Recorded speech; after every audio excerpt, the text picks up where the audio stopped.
He lives somewhere in France. Not related. Okay. Just wondering. Okay, let's begin. Take out your svarim. We're going to continue on with the halachas of Tevilas Keilim. In Mitzvah Shem today, I think we should finish these halachas. And we're up to halacha lametes, page kuvav, page 106. I just want to, before we begin, we'll start from lametes, but before we begin, I want to stress the following point to help us understand the subject matter properly. There's a fundamental difference between Tevilas Keilim and Haksharas Keilim, between toveling vessels and kashering vessels. When you kasher a vessel, you have to remove taste that's inside the vessel that's not kosher, unwanted taste. And such a process can be done in stages. I have a very large keli, let's say it's the size of this desk. I can kasher this wall first with a torch, then this wall, then this wall, the top. I can do it in stages because as I do it, I'm removing or burning out with fire. I'm actually burning out the taste. When I'm using the fire method, if it's a water method, it needs a total immersion. But on the other hand, when it comes to a mikveh experience, the entire mikveh experience from the start, by definition, means that the whole vessel is enveloped inside the mikveh.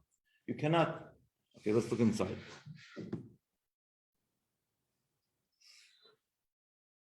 Halacha lamed ches, we spoke about that you have to remove, last week, just to refresh our memory, we spoke about that you have to remove all stickers from the vessel, that says Target $2.99, Walmart $3.99, whatever it is, unless it's a Lennox crystal, which is fancy, has a fancy sticker that's part of the beauty of the vessel, so therefore it will be buckled to the vessel. Halacha lamed tes. Tevilas Keilim chatzoin. Tzarich lahachnis es hakli l'toich hamayim b'ofen shekol chelkei hakli b'toich hamayim. We have to insert the vessel in the water in a way that the entire vessel will be in the water b'pam achas at one time, without letting a little bit of the vessel stay outside the water. If you have a very large vessel, let's say it's the size of this table, and I cannot physically get it all into the mikveh at once, you cannot tovel it in parts. Because the whole idea of tevilah is there has to be a total immersion all at once.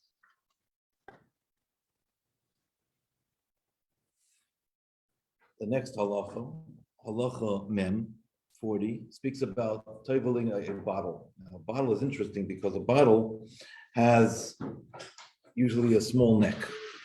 When you have a small neck, you can't necessarily get all the water in at once, and it can create an air pocket. So it has to be done carefully. If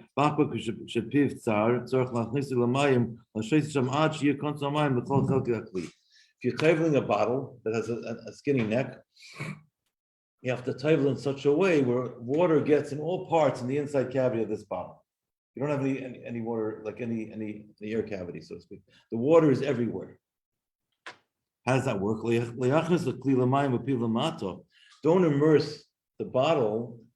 If I can have a bottle to demonstrate with, but imagine I'm using this bottle. If I tipped it upside down and I have the skinny part going into the water first, I'm going to create an air pocket. Don't do that. Because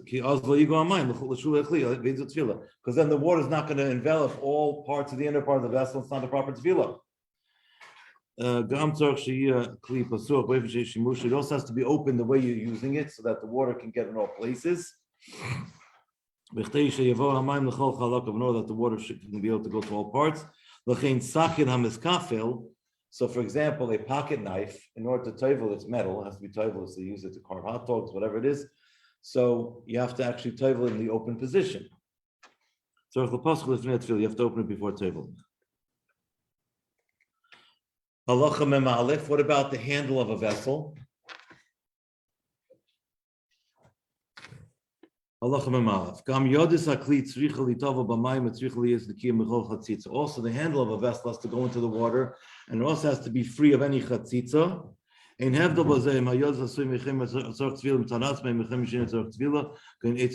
doesn't matter whether or not the material that the handle is made out of is the type of material that has to be tevel or not. Let's say, for example, I have a metal pan, like a frying pan, but the handle happens to be made out of plastic. It could be because the handle is not actually getting direct heat. It's only secondary heat. So even though plastic la halacha does not need tevila, but because it's attached to the pan, it's considered bottle to the pan. If I have to table the pan, I have to table the handle also, and it has to be tabled all together.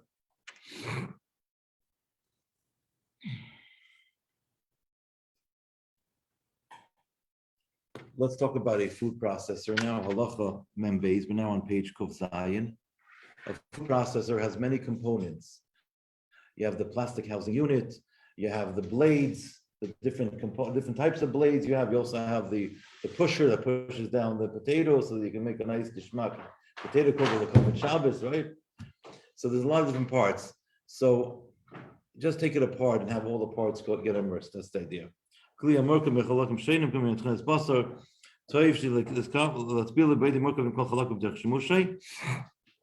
If you can open it up and have it toiveled in that way, that's great. If not, you can take it apart and toivel each part separately.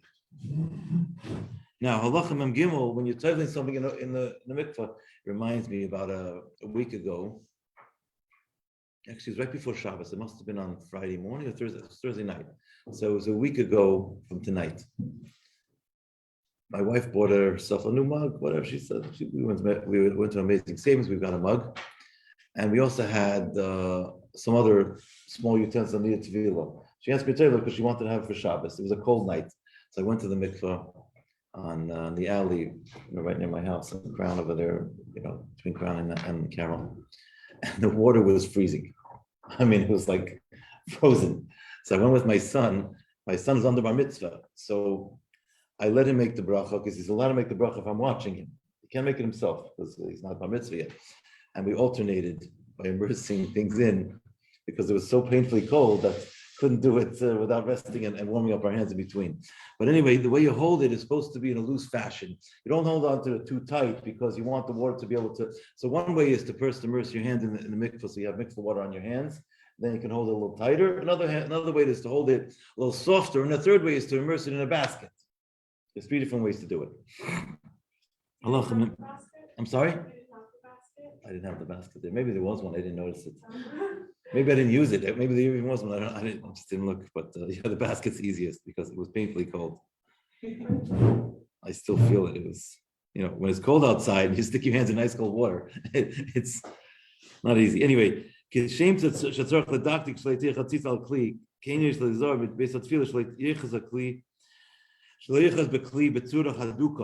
don't hold on to the vessel in a very tight fashion. Because then the water is not going to be able to enter between the space of your hand and the vessel. Rather, hold it softly as much as possible. If you put your hand into the mikvah water before you table, then you don't have to worry about chatzitza because your hand actually has mikvah water on it. And even if you're holding the vessel tight, then it would not be a chatzitza. Let's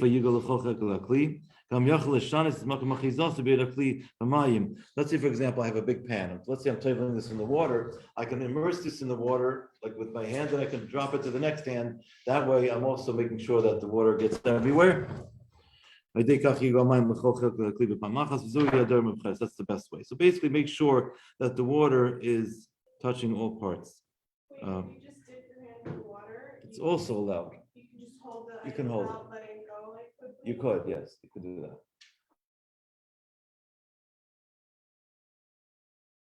But just or hold it softly, that's the best. Now the next halacha is speaking about the basket. So if you have a basket, you can actually put a lot of different vessels in it at the same time, as long as they're put in there in such a way where they're all going to be able to get a full immersion.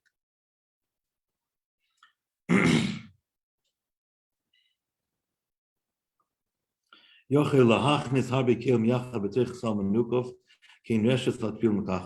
table many vessels together at the same time in a basket. but don't stack the vessels tightly on top of each other because you're not allowing water to go everywhere. And because then the water is not going to be able to go everywhere. It's going to be a chatzitza. I put them next to each other. You can also put as a kelim mikvah. You can put into a mikvah through a string. Should be careful. The string should be a little bit not so tightly harnessed. You can't tell know that the water should go under it. Any questions on what I said so far? Halacha mem hey. What do you do first? If you have to kasher a vessel and you have to tevel a vessel, which one comes first? Correct. First you kasher, then you tevel it. What happens if you reverse the order and did it in an improper way? You first tevel, then you kashered. Some say you have to re-tevel it. Some say you do not have to re-tevel it.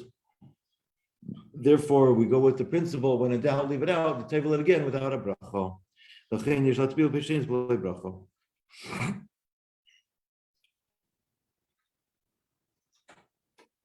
Halacha mem vav gets into the bracha. Lifnei Tevilas Keilim, even a glass vessel which is rabbanan, feel kli zechuchas or Tevilas midrabanan, tzarich levarech baruch atah Hashem lekeinu melchayim shekashem tzitz v'tzivana al Tevilas Keilim. Im tevel shnei kelim ayeser yisayim al Tevilas Keilim plural. If you're teveling many vessels, you say al Tevilas Keilim plural. Im hechlef es nusach habracha es kelim haberach al harbe kelim al Tevilas Keilim. Let's see, for example, I'm teveling 10 different vessels, and I made the singular bracha. I said al Tevilas Keilim. Oh, al kliyachad al Tevilas Keilim. Well, I only had one vessel, and I said al Tevilas Keilim plural. Yatsa, you still yetza. Tavav leiberach lefnei atfil leivarach lachara. What happens if someone tevel, they forgot to make the bracha? Too late. You don't make a bracha afterwards. The mitzvah is to tevel the vessel. If there's a chiv of tefillah, you have an opportunity to make the bracha. If you forgot to make the bracha, then it's too late. Correct. Yes. So the tefillah is a good tefillah. Yeah. The bracha is like an opportunity to thank the Eibishter. Once the act is already done, you can't make the bracha anymore because it's already done.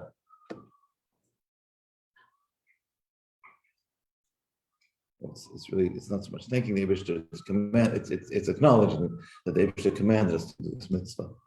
In this case.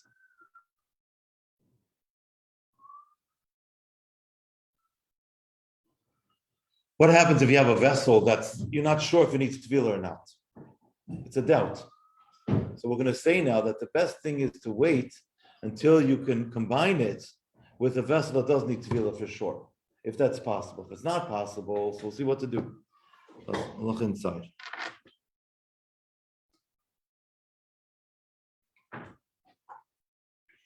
Halacha mem zayin. Hateva kli misafik. If you're taking the vessel out of doubt, so don't make a bracha. Safik bracha is halacha, because whenever you have a safik of brachas, you go the lenient route. It's better, proper, if you can wait a little bit. Till you have another vessel that for sure needs tevilah, and do that together, so that way you already have a chi of tevilah that you can also now attach to the one that's a safik.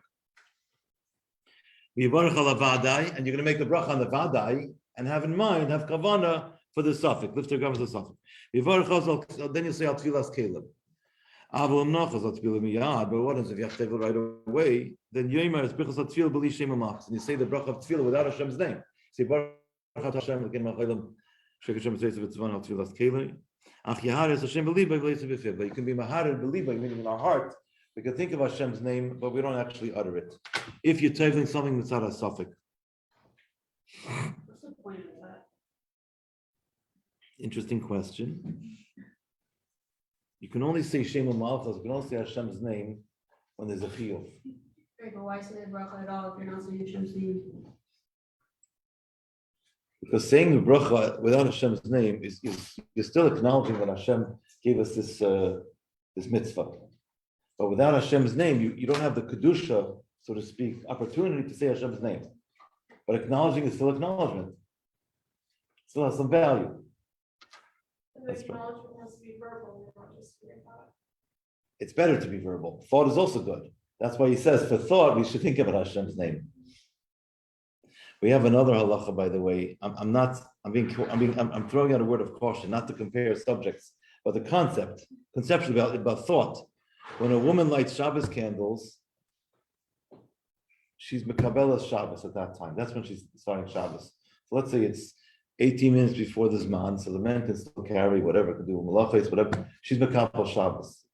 If she makes a t'nai in her heart, she says to herself in her heart, I'm not mekabel Shabbos with this halacha. She has 10 minutes that she could do malacha. It's better that she should actually utter and say, I'm not mekabel Shabbos with this halacha. But if she just does it with her heart, it's also good. It's the same concept.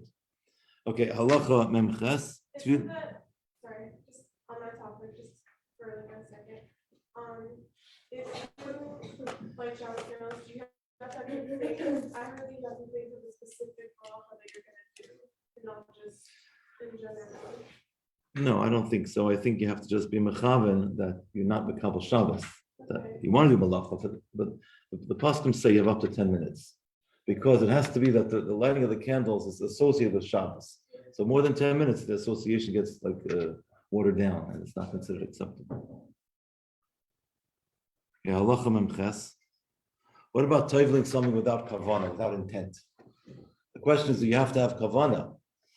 Some things in Torah you don't have to have kavana for, and some things you do. The question is, what about in this particular subject matter? Tevilas Keilim ain't tzricha kavana, v'af lekoach adam. So Tevilas Keilim does not need kavana. It also does not need the koach of a person. You don't need human strength or human hands. Let's say I have my kelim sitting on my roof, and it's a pitched roof. I got a mikveh down below. And they slide down, boom, right into the mikveh. The table. But however, I lost the opportunity to make the bracha unless I'm watching it happen. Then I can make the bracha. Yeah, you can be like, yeah, exactly. Then the mitzvah is already done. But if it's already done, it's done. I don't know why I'm sharing this story, but I have a story to share with you anyways. I grew up in Brookline, Massachusetts, and my father, blessed memory, he was a scientist, but he was a very handy person. So any kind of like things that had to be done around the house, he did himself. He would try to do himself. Anyway, we had this large tree, large, huge pine tree, which was kind of leaning over to the neighbor. We had like 20 feet between the homes, 15 feet.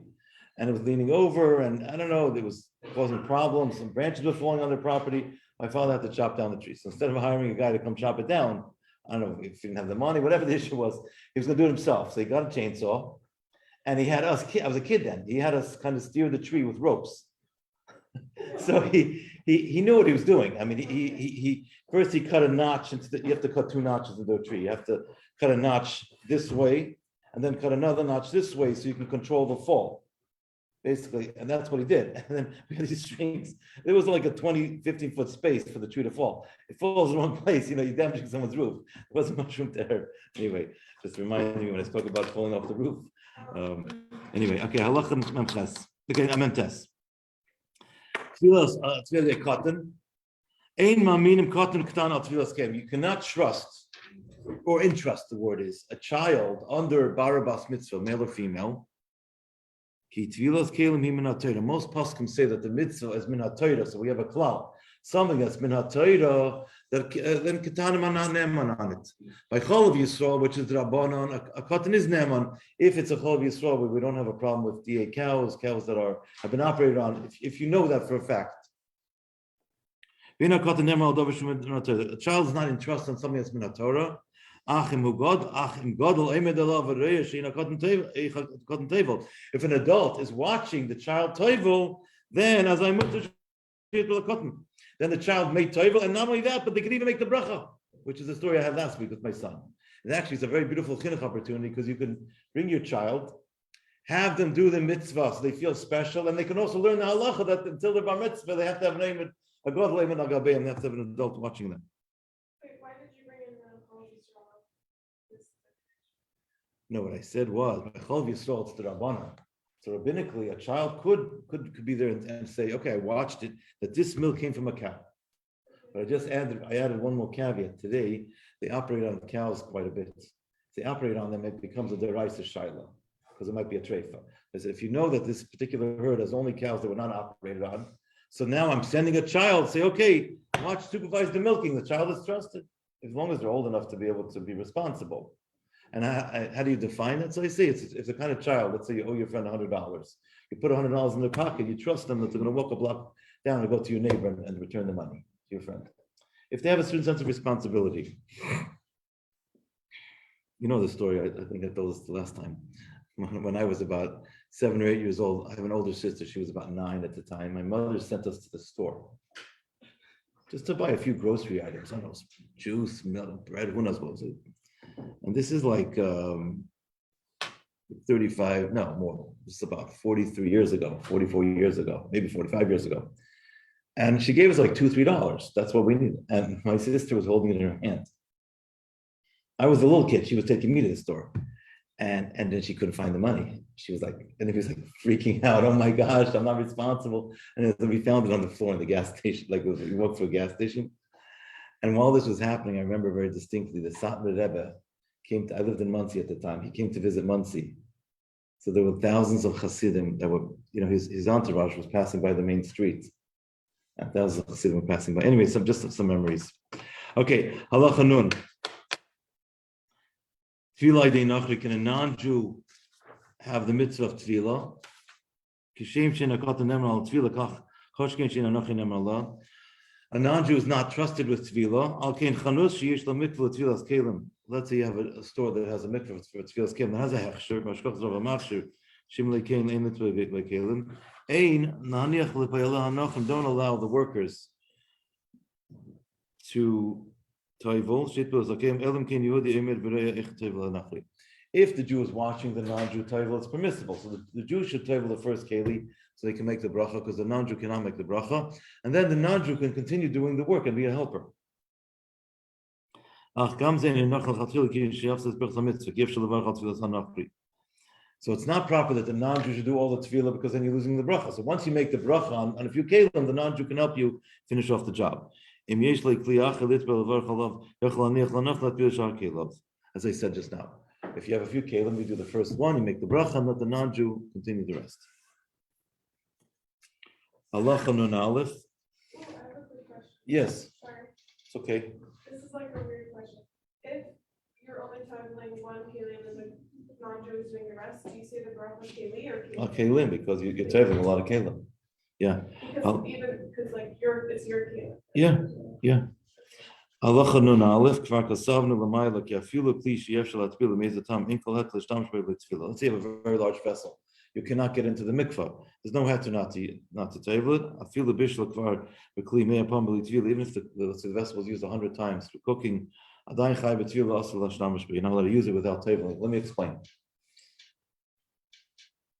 This is true, what I just said, obviously. You have to table a vessel, but if you have a very large vessel, let's say, for example, I have vessels the size of this table. And as you know, I work in the food industry, and these manufacturing vessels are this large. You go to a sauce company, they have kettles the size of half this room. I kid you not. I have a sauce company in upstate New York. They have vessels that are 15 feet tall and half the width of this room. They're massive. And they're making thousands of gallons, And so there's the Chassam Sofer's son, his name was the Chassam Sofer, says that a vessel that's used for manufacturing, so it's designed to be able to make money. It's a way to make money, right? You have a business, so you can sell and make money, right? So you have a certain cost of making the product, but there's an upcharge when you sell it, right? So such a vessel is not called klei seuda, he says. The chiv of Tevilah is on klei seuda, the vessels that were used to be served with. This is not a vessel you serve with. This is a manufacturing vessel. So he holds that klei seuda are exempt from the chiv of Tevilah. So when you give a hechsher on a factory that's owned by Jews, if it's not owned by Jews, it's not a problem in the first place. But if it's a Jewish-owned factory and these vessels are owned by Jews, if they were bought from a non-Jewish manufacturer, then that is the heter that we rely upon. Another heter sometimes we rely on is that the vessel is built in the Jew's hands. If you get the vessel in parts and then it gets put together, what's known as a Maisa Uman, through a professional welder or what the like, so it became a Jewish vessel that way because you made it. So I'm just wanted to give you like the inside scoop of how this is handled. On the other hand, in the food service industry, so let's say, for example, be it a caterer, be it a restaurateur, be it a butcher shop, there, it's not so much, it's more like Klei Suda because they're preparing food that's going to be served right there. So there, it's better to get them to tovel the vessel if it's a Jewish-owned caterer, a Jewish-owned restaurateur, hospitality host, if you want to call them that, because it's more similar to Klei Suda, and that's the proper thing to do if one can. What about a vessel that's made from electronically? Now, I don't drink coffee. I don't have these Tevilas. I have other food Tevilas. Don't worry. Pepsi is one of them. But if you have, let's say, a Keurig machine that has like a computer motherboard, if you immerse that into the mikveh, it's going to be the yard site. That's it. It's over. That's it. You can mark the day. It's not going to survive the trip because it's going to get waterlogged. It's just not designed. You take let's say a regular coffee urn. It doesn't have a computer motherboard. You can dive into the mikveh, dry it out for 3 days. I just bought a sandwich maker. You can do those also, even though there's all kinds of warnings on it. This can cause shock, and can cause all kinds of obscure illnesses. Don't worry about it. The Jewish people, we rise above nature. We are higher than nature and we do it. But let it dry out for 3 days. But when it comes to like a thing with a motherboard, a computer motherboard, it's for sure not going to work. So what do you do? And these are becoming more prevalent, as I tell you, right? We live in the computer age. They have all these fancy devices. According to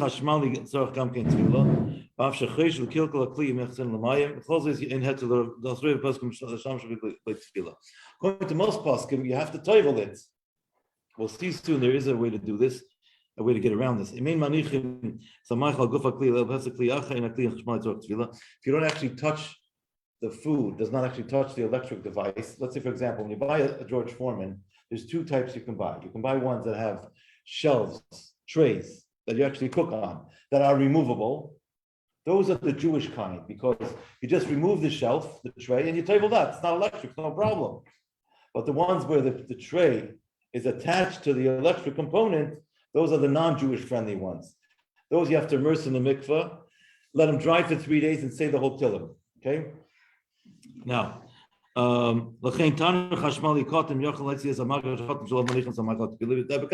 have a small toaster oven. I take out the tray. It's not a problem. I just table the tray. The toaster oven is not designed to touch the food. No problem. So to a hot plate for Shabbos does not need Tevilah because you don't put, let's say, an actual kugel on the actual hot plate. It's going to get full of get slimy and get oily, greasy. You can't clean it. No, you put it like it on a pan or something. So if you have a plate where there's a removable plate, you just table the plate that touches the food. For example, let's say a crock pot. A crock pot is anyways made out of porcelain, doesn't need Tevilah anyways. The outer chamber that has the electric current for sure doesn't need Tevilah because it doesn't touch the food. But the crock pot itself, if it's glass lined, be toivel without a bracha. No, I spoke to Baruch Hashem, I have the merit of having close relationships with some world leading rabbanim. So I spoke to Rav Eckstein, he's the Belzadayan from Borough Park. He told me that, let's say you have a Keurig machine, or you have this coffee maker that's got a whole electronic panel, computer motherboard. You cannot table that. So it says there is a heter not to table it. Plus, it's also plugged into the ground, plugged into the wall, so it's considered to be connected to the ground. It's also a shtickle heter. It's better in such a case to gift or to sell that vessel to a non-Jew and then borrow it back. Because you're like in a case of duress, you have no choice. I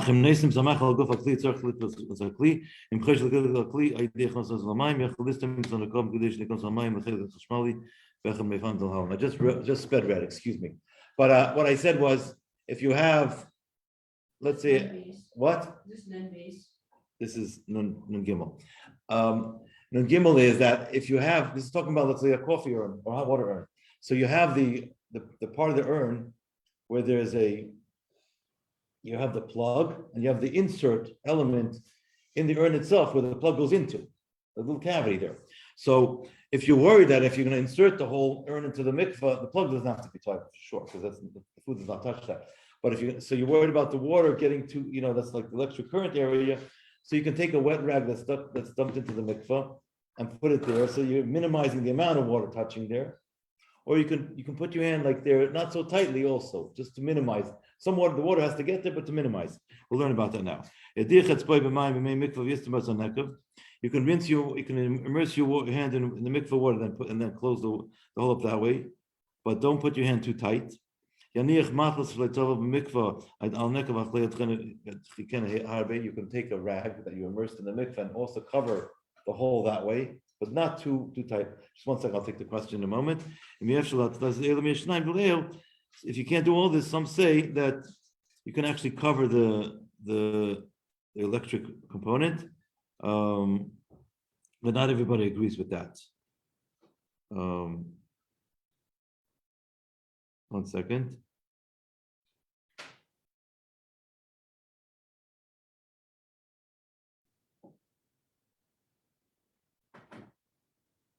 And it's interesting, that opinion that says you can actually cover the hole says you have to leave the cover there for 7 days.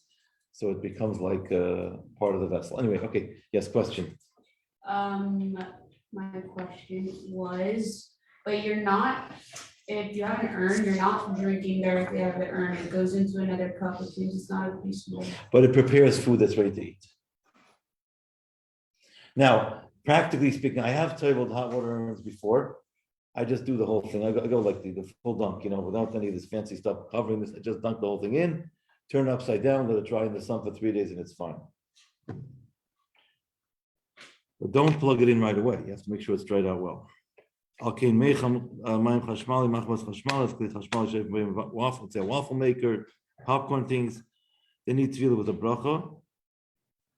Usually these type of vessels do not get damaged, even though that they tell you not to table them, if you dry them out very thoroughly.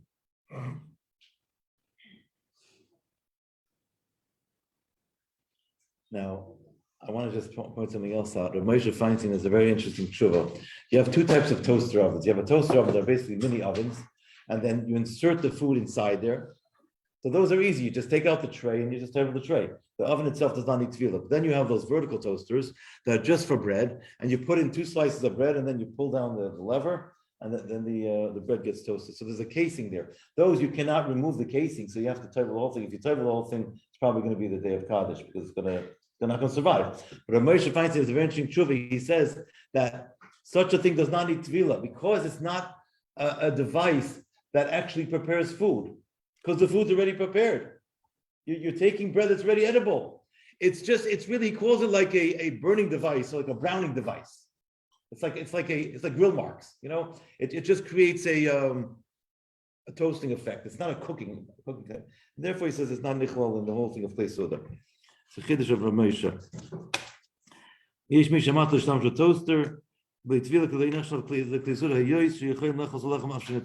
Rabbi Moshe's psak. Yeah. Those that differ, and the Ber Moshe, the Betziner they differed with Rabbi Moshe on that. So it's different opinions. So therefore, what you should do in that case is it's better to buy a toaster that has a removable shelf if you can. And Baruch Hashem, today there's options. You can buy different things. Now, Halacha involved if you have to use a vessel and you cannot table it, you have no opportunity to table the vessel and you need it. You're stuck. You can give the vessel to a non-Jew who's not part of your family with a full gift. Imagine you give it to the cleaning lady. She's not Jewish. You say, I'm giving you a gift. I'm gifting you this pizza maker. She's like, wow, thank you very much. You say to her, but I'm gifting it to you on the condition that you can let me borrow it back forever. She's like, you guys are crazy. That's what it is. So I mean, they get to see a lot of interesting dynamics in Jewish life. have to make sure it remains kosher. You can't let it put anything on kosher food on it. Then you can use it as long as you make sure it's kosher. Then it's owned by a non-Jew. She asked a shaila before doing this because now we have a situation where we're mafsid a bracha biyadayim. We're losing an opportunity to make a bracha, which is not an ideal thing to do, of course. But if you're in a situation where you have absolutely no other option, right, and the vessel's going to get ruined or you can't table it at all, whatever, that is something that can be done in a case of duress. Okay, any questions? No questions? Should tell some stories, you think? It's a good idea.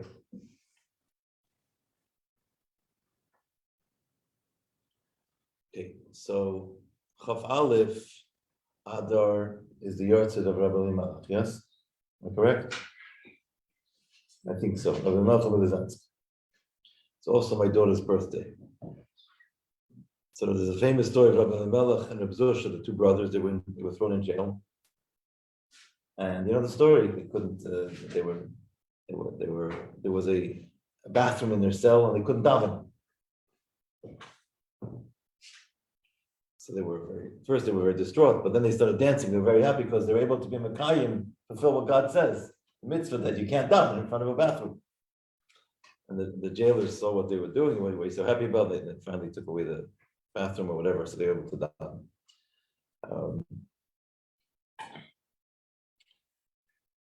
So another story tonight is the yahrzeit actually of my senior colleague, Rabbi David Stigman of blessed memory, Harav David Avram ben Shleima. Tonight is his 50th yahrzeit. He's the man who taught me most of what I know in Kashrus.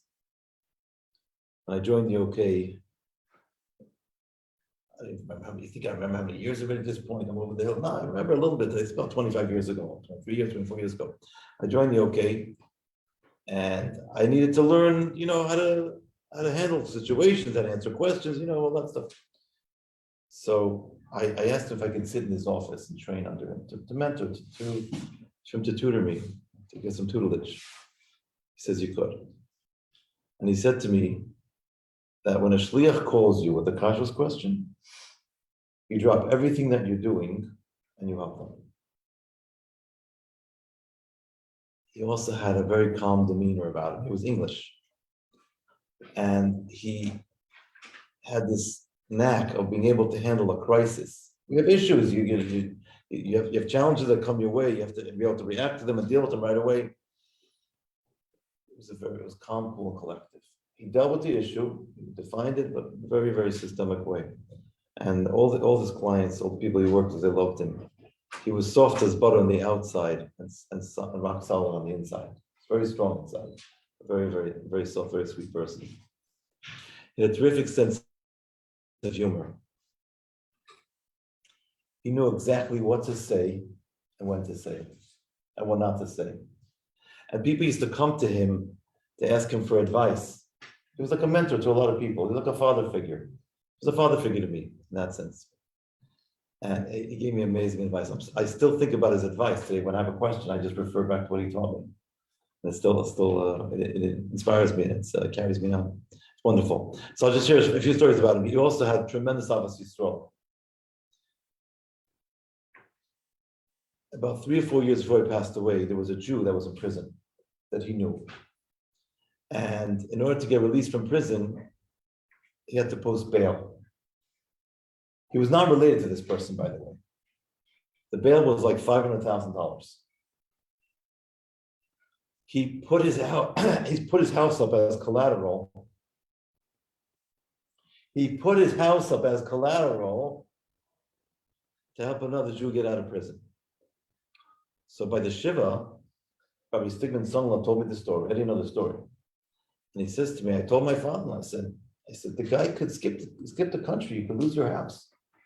Rabbi Stigman he was a heavy smoker. He had a very a raspy voice. He'd say, don't worry, you're not leaving the country, I guarantee you. And then he said to him, but he's like, the guy, you could lose, don't worry, you're not leaving the country, I'm not losing my money. And then he says to him, he says, there's very few opportunities you get in life to do a mitzvah like this, to get a Jew out of prison. It says, after 120, you don't take the money with you. I mean, this story makes me cry.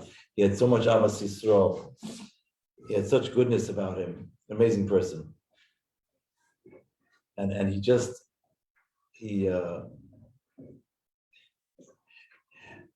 he was very humorous. He knew how to deal with, like, sometimes you have situations that are so ironic, you just would have a way to just find the humor in it.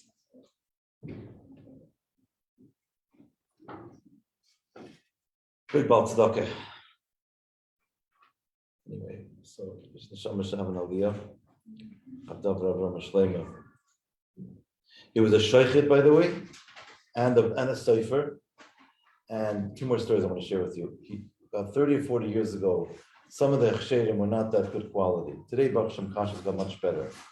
But there was some chshedim that was certifying some slaughtered chickens where there was some serious questions of whether or not it was kosher. He was working for this company. He said, I can't allow this. He was stopping it. And he kept complaining until they fired him because they didn't want to speak up. He lost his job because he was standing up for kashrus. And there was a sheikh named Rabbi Kalmanson. And this is what the Rebbe said about Rabbi Stigman, my mentor. He says, there's a young man. His name is David Avram Stigman, as a sheikh. He's a sheikh. You can rely on a shchita. He's an amazing person, Rabbi Stigman. Baruch Hashem. Anyway, so we should have a good Shabbos, a good week, and I'm sharing the wealth. By the way, we started all the kashrus chats that were started were his inspiration. I had the merit of starting the first one, but it's all from the stuff he taught me. So you see this v'chayit and alibai, that the living take to heart, all his inspiration. It's all carrying. It's all moving on. He didn't die. It's just passed on to the next generation. It's living. It's eternity. L'chaim. Shabbos.